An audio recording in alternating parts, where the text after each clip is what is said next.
In the dusty town of Deadwood, where the sun burned bright and the wind whispered secrets, three men stood facing each other. The first was a lawman, Sheriff John Hayes, with a weathered face marked by years of keeping order. The second was a notorious outlaw, Black Jack Morgan, his eyes as cold as the steel of his gun.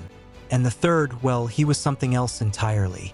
Sheriff Hayes, his hand resting on the handle of his six-shooter, spoke first.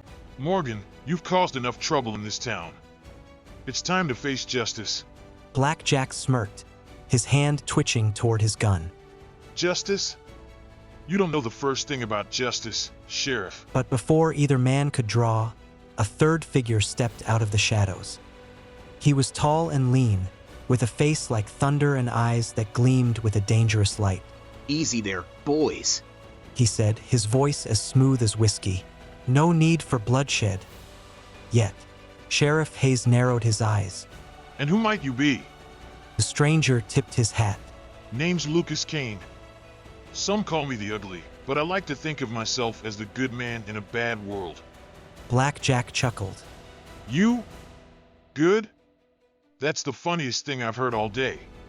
Lucas shrugged. Believe what you want, Morgan. But I'm here to offer you a deal. The outlaw raised an eyebrow. A deal? What kind of deal? Lucas smiled, a dangerous glint in his eye. A simple one. You leave Deadwood, and I let you live. Black Jack laughed, the sound echoing off the dusty streets. You think you can just waltz in here and make demands? You're even crazier than you look, Ugly. Lucas's smile never wavered. Maybe I am Morgan, but I'm also a man of my word. Leave now, and you'll live to see another day.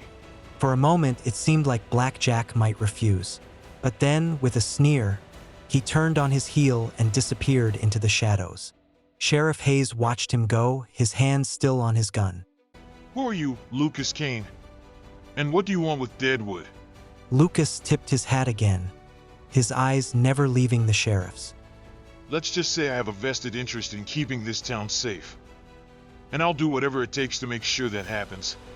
With that, he turned and walked away, leaving Sheriff Hayes alone in the dusty streets of Deadwood, wondering what other surprises the stranger might have in store.